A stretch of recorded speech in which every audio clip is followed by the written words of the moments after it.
Hey guys, Ratul here back with yet another video আর আপনাদের হয়তো মনে আছে কয়েকদিন আগে আমি আনবক্স করেছিলাম ওপ্পোর একটি ব্র্যান্ড নিউ মিড রেঞ্জের স্মার্টফোন OPPO F17 Pro। তো আজকে চলে এলাম এই ফোনটির ফুল ইনডেপথ রিভিউ নিয়ে এবং ফোনটি কয়েকদিন আগেই বাংলাদেশের মার্কেটে অফিসিয়ালি লঞ্চ হয়ে গেছে এবং এর প্রাইস নির্ধারণ করা হয়েছে ২৭,৯৯০ টাকা। তো চলুন আজকের ভিডিওতে আমরা ফাইন্ড আউট করার চেষ্টা করব এই ফোনটি যে প্রাইস ট্যাগে রিলিজ হয়েছে বাংলাদেশের মার্কেটে সেটা আসলে কতটা জাস্টিফাইড এই ফোনটি যে ফিচারগুলো অফার করছে তার সাথে কম্পেয়ার করলে। সো আর দেরি না করে চলুন শুরু করা যাক।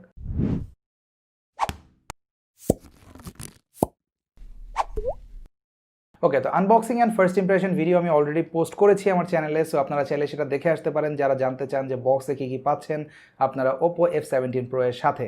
সো আজকের ভিডিওতে সেদিকে যাচ্ছি না, সরাসরি চলে যাব ডিজাইনে।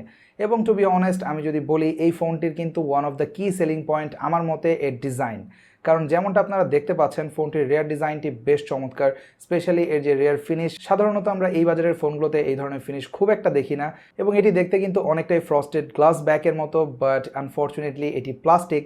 সো ওভার টাইম অবশ্যই গ্লাসের থেকে অনেক বেশি স্ক্র্যাচ কিন্তু আপনারা এই ফোনটিতে লক্ষ্য করবেন। সো আমার সাজেশন অবশ্যই থাকবে এই ফোনটির সাথে আসা যে সিলিকন কেস সেটি ব্যবহার করতে, যাতে ফোনটির ডিউরেবিলিটি আর একটু বেশি হয়। বাট হ্যাঁ, একটা সুবিধা রয়েছে, তা হলো এটি কিন্তু কম ফ্র্যাজাইল, সো হাত থেকে পড়লে ভাঙার চান্স অবশ্যই গ্লাসের তুলনায় কম। আর যেমনটা দেখতে পাচ্ছেন রেয়ারে রয়েছে 4টি ক্যামেরা এবং এটি নিয়ে ডিটেল আলোচনা করছি একটু পরেই। তার আগে চলুন ফোনটির বাকি দিকগুলোর একটি ওভারভিউ দেওয়া যাক। তো ফোনটির রাইট সাইডে আপনারা পাচ্ছেন power key, which is in a very convenient position as you can see, এবং এর ঠিক অপোজিট সাইডে রয়েছে ভলিউম রকার, যেটি খুবই ট্যাকটাইল ফিডব্যাক দিয়েছে আমাকে। আর তার উপরে রয়েছে একটি dedicated micro SD card slot, যেখানে অবশ্যই আপনারা ডুয়েল ন্যানো সিমের পাশাপাশি ব্যবহার করতে পারবেন একটি মাইক্রো এসডি কার্ড। আর ফোনটি কিন্তু মাত্র 7.5 মিলিমিটার থিক, তারপরও কিন্তু ওপো এটাতে ইমপ্লিমেন্ট করেছে একটি 3.5mm অডিও পোর্ট।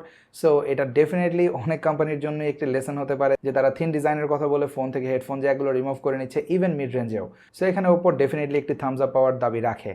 এছাড়াও এই সেকশনে আপনারা পাচ্ছেন প্রাইমারি মাইক্রোফোনের পাশাপাশি একটি রিভার্সেবল USB Type-C পোর্ট, যেটি VOOC 4.0 30 watt fast charging supported, এবং পাচ্ছেন একটি বটম ফায়ারিং স্পিকার। যদি ফ্রন্টে চলে আসি, এখানে আপনারা পাচ্ছেন বেশ গর্জিয়াস লুকিং একটি সুপার অ্যামোলেড ডিসপ্লে, যার সাইজ 6.43 ইঞ্চ, এবং এই সাইজটি আমার কাছে বেশ কনভিনিয়েন্ট মনে হয়েছে। স্পেশালি রিসেন্ট মার্কেটে কিন্তু বেশিরভাগ ফোনই আসছে অলমোস্ট 7 ইঞ্চ ডিসপ্লে সাইজে বা 6.7 ইঞ্চ। সো সেই দিক বিবেচনা করলে এটি বেশ কনভিনিয়েন্ট একটি সাইজ, যার কারণে আপনি এক হাতেও অনেক সময় ফোনটি বেশ ইজিলি ব্যবহার করতে পারবেন।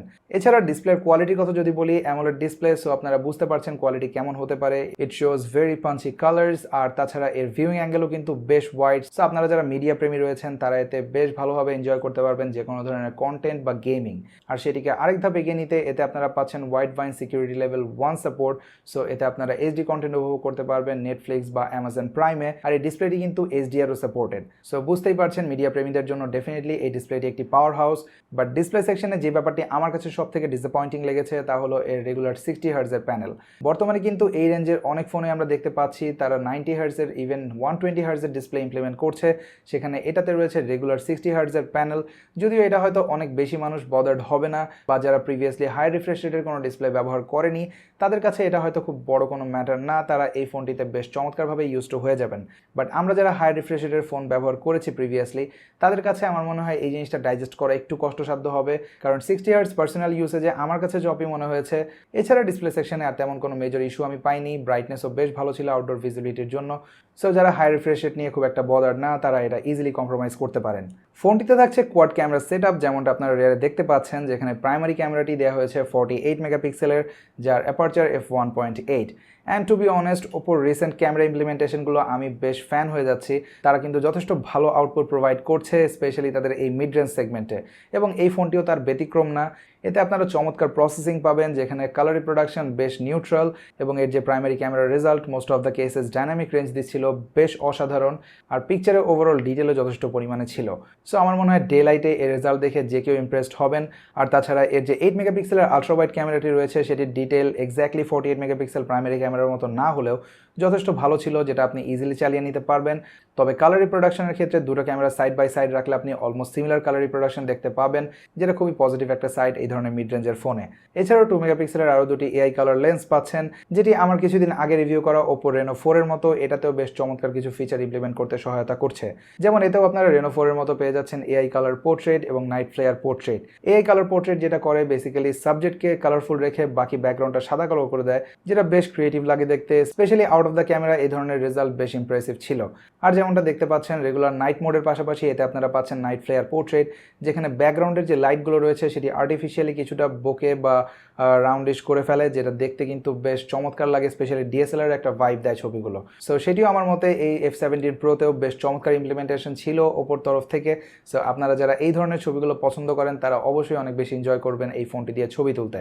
এছাড়া রিয়ার ক্যামেরা দিয়ে আপনারা ভিডিও ক্যাপচার করতে পারবেন আপ টু 4K 30 FPS পর্যন্ত। এখানেও কিছুটা ডিসঅ্যাপয়েন্টমেন্ট, 4K 60 FPS আপনারা পাচ্ছেন না, বাট এই ফোনটি দিয়ে কিন্তু আপনারা বেশ স্টেবল ফুটেজ পাবেন, যেমনটা আপনারা এই স্যাম্পল শটটিতে দেখতে পাচ্ছেন। ফ্রন্টের ডিসপ্লে কাটআউটে রয়েছে দুটি ক্যামেরা, যেখানে প্রাইমারি ক্যামেরাটি 16 মেগাপিক্সেলের সেন্সর আর এর সাথে রয়েছে 2 মেগাপিক্সেলের ডেপথ সেন্সর। এখানে একটি ওয়াইড অ্যাঙ্গেল হলে অবশ্যই ভালো হতো, বাট আনফর্চুনেটলি আমরা সেটা পাচ্ছি না। তবে প্রাইমারি 16 মেগাপিক্সেল ক্যামেরার রেজাল্টের কথা যদি বলি, সেটি আমার কাছে বেশ ওয়েল ডিটেইলডই মনে হয়েছে, স্পেশালি এই ধরনের আর্টিফিশিয়াল লাইটিং কন্ডিশনে। আর তাছাড়া স্কিন টোনও বেশ ন্যাচারাল ছিল। যদিও আউটডোরের সেলফিগুলোতে ডাইনামিক রেঞ্জ আরেকটু বেটার হতে পারতো, যেমনটা দেখতে পাচ্ছেন স্কাই অনেকটা ওভারব্লোন। এছাড়া পিকচারের ডিটেল নিয়ে আমার কোনো রকম কমপ্লেইন থাকছে না, এবং এখানেও কিন্তু আপনারা পেয়ে যাচ্ছেন এআই কালার পোর্ট্রেট, যেটা রেয়ারে আপনারা দেখেছেন, এবং পাশাপাশি সেলফি ক্যামেরা দিয়েও নাইট মোডে ছবি তোলা যাবে। সো ওভারঅল যদি বলি F17 Pro ডেফিনেটলি বেশ ভালো পারফর্ম করেছে ক্যামেরা সেকশনে, বাট যেই সেকশনে ফোনটি বেশ অ্যাভারেজ পারফর্মিং ছিল তা হলো এর পারফরমেন্স সেকশন। কারণ ফোনটিকে পাওয়ার করছে মিডিয়াটেকের হেলিও P95 চিপসেট, যেটি অক্টা কোর একটি চিপসেট, এবং এর সাথে র্যাম থাকছে 8 GB আর ইন্টারনাল স্টোরেজ আপনারা পাচ্ছেন 128, এবং এই একটি ভেরিয়েন্টে বাংলাদেশের মার্কেটে ফোনটি পাওয়া যাবে, অর্থাৎ 128 GB ভেরিয়েন্ট। আর পারফরমেন্সের কথা যদি বলি, ফোনটি রান করছে ColorOS 7.2-তে অন টপ অফ Android 10। আপনি রেগুলার বেসিসে যখন ফোনটি ব্যবহার করবেন এর ColorOS-এ, তখন খুব একটা ল্যাগ বা হিকাপ আমি একেবারেই নোটিস করিনি, to be honest, regular day to day লাইফে। আর তাছাড়া এতে অ্যাপ সুইচিং থেকে শুরু করে অ্যাপ ওপেনিং। কিন্তু এই ফোনটিকে যদি আপনি খুব বেশি হেভিলি পুশ করেন, লাইক আপনি যদি এতে খুব বেশি গ্রাফিক্যালি ইন্টেন্সিভ গেম খেলেন, সেই ক্ষেত্রে এর জিপিইউ অত বেশি স্ট্রং না, যার কারণে পারফরমেন্স অন্তত এই বাজারে আপনার এক্সপেকটেশন অনুযায়ী পাবেন না। লাইক আমি এতে পাবজি প্লে করেছি, যা ডিফল্টে ব্যালেন্সড মিডিয়ামে সিলেক্ট হয়, এবং সেই সেটিংয়ে আপনি গেম খেলতে পারবেন ডেফিনেটলি, বাট ফ্রেম ড্রপ লক্ষ্য করবেন। আর যদি স্মুথ সেটিংয়ে খেলেন সেই ক্ষেত্রে পারফরমেন্স কিছুটা ইম্প্রুভ হয়, অর্থাৎ ফ্রেম ড্রপ কিছুটা কনসিস্টেন্ট হয়, বাট তারপর আমি বলবো এই বাজেটে আরেকটু বেটার এক্সপেকটেশন থাকতেই পারে। অ্যাসফল্ট 9ও সেম সিনারিও, কিছু জায়গাতে ফ্রেম ড্রপ ছিল, যদিও ডিফল্ট সেটিংয়ে গেমটি বেশ ভালোভাবেই খেলা যাচ্ছিল।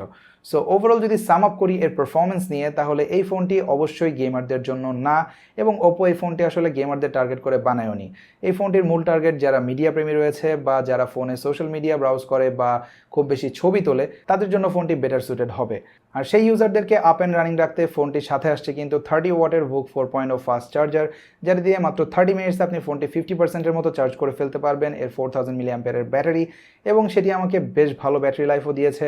আমি এতে রেগুলার ইউসেজে 6 to 7 hours screen on time পাচ্ছিলাম, which is better than average definitely. So আপনারা ব্যাটারি লাইফ নিয়েও কোনো রকম প্রবলেমে পড়বেন না। এছাড়াও ফোনটিতে বেশ কিছু এক্সট্রা ফিচার্স রয়েছে যেটা হয়তো ইউজাররা রিকোয়ার করে না, লাইক এতে রয়েছে এয়ার জেস্টার, যার মাধ্যমে আপনি বিভিন্ন সোশ্যাল মিডিয়া ট্যাব ব্রাউজ করতে পারবেন বা ফোন কল রিসিভ করতে পারবেন, যেটা আমার কাছে কিছুটা গিমিকি মনে হয়েছে ডেফিনেটলি। বাট এতে important features like notification light missing, তবে সেটা আমার কাছে খুব একটা প্রবলেম মনে হয়নি, কারণ ফোনটিতে রয়েছে অলওয়েজ অন ডিসপ্লে, এবং সেখানে কিন্তু আপনারা নোটিফিকেশন ইজিলি দেখতে পাবেন। সো এটা আমার কাছে গুড একটা অল্টারনেটিভ মনে হয়েছে। তো ওভারঅল যদি সাম আপ করি, তাহলে 27,990 টাকা বা 28,000 টাকা এই ফোনটি ডিজার্ভ করে কিনা? ওয়েল, আমি যদি অনেস্টলি বলি তাহলে ফোনটি অবশ্যই কিছুটা ওভার প্রাইসড। ফোনটি অ্যারাউন্ড 25,000 হলে আরও বেশি ওয়ার্দি হতো আমার মতে, কারণ আমাদের বেশিরভাগ ইউজাররা, স্পেশালি যারা ইউটিউব কমিউনিটিতে রয়েছে, তারা কিন্তু ফোনের পারফরমেন্স বা গেমিং পারফরমেন্স দিয়ে বেসিক্যালি ফোনটার প্রাইসটা জাজ করে। সো সেদিক থেকে এই ফোনটি অবশ্যই আপনার এক্সপেকটেশন ফুলফিল করবে না।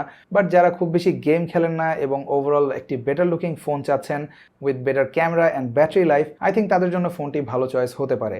তারপরও এই ভিডিও দেখে বিবেচনা করবেন যে ফোনটি কিনবেন কিনা, কারণ আলটিমেট পারচেজ ডিসিশনটি কিন্তু সবসময় আপনার। তো গাইজ, এই ছিল আজকের ভিডিওতে। ভিডিওটি কেমন লাগলো অবশ্যই কমেন্ট সেকশনে জানাবেন। ভালো লাগলে লাইক অ্যান্ড শেয়ার করবেন, ভালো না লাগলে কেন লাগেনি সেটিও কমেন্ট সেকশনে জানাতে পারেন। আর আপনি যদি পূর্বে আমার চ্যানেলটি সাবস্ক্রাইব করে না থাকেন, তাহলে অবশ্যই সাবস্ক্রাইব করে পাশে থাকা বেল আইকনটি প্রেস করে রাখবেন, যাতে পরবর্তীতে এই ধরনের কোনো স্মার্টফোন বা গ্যাজেটের রিভিউ মিস হয়ে না যায়। আর আমি খুব শীঘ্রই হাজির হয়ে যাব নতুন কোনো ভিডিওতে।